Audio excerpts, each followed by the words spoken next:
We just talked about it, but I mean, kind of getting over that hump. I mean, that's still a tough Ellison team. I don't care who's on that squad, and it's a Jones coach team. I mean, what did it take for your guys to win that one? Well, I think they've been preparing all week for it, and I think for them, most of it they wanted to win. You know, especially for those seniors that have been playing them the last 4 years. You know, for some reason we just couldn't get over the hump. But I mean, they're a well-coached team, man. They're very difficult to beat. I mean, that's the reason why they've gone to state 3 of the last 4 years. You know, so they're always going to be tough.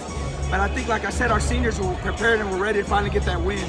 How big was that early run y'all got off to? I think of Jeremiah Green getting some tough buckets, and just to get that double-digit lead, and did that kind of carry y'all throughout that game? Oh, without a doubt. You know, those guys, those seniors, they're our emotional leaders, you know, and Green is one of those guys. He came to us last year, it was his first year, but he took that personally that we lost last year in that regional final game.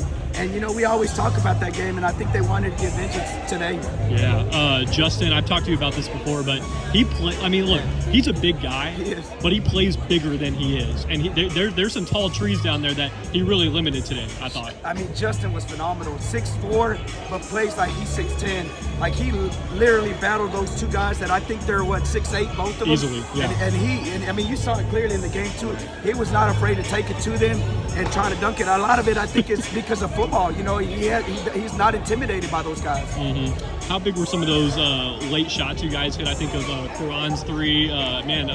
KB had some big buckets, and just again, he stayed controlled. Just how big were those guys in those moments too? Well, it's those young guys that we talked about before. Quran hit a big 3. Montrell hit a big 3 in one of those quarters. I can't remember which one, but it's that they're getting used to playing the speed of the game and what it takes to win. And we know early on that they're going to miss some shots, but they hit the big ones when we needed them. What were you telling your guys when they were doing everything they could to kind of stay in it, and they did cut it down to single digits there late? You know, we watch a lot of game film, and this is what they do.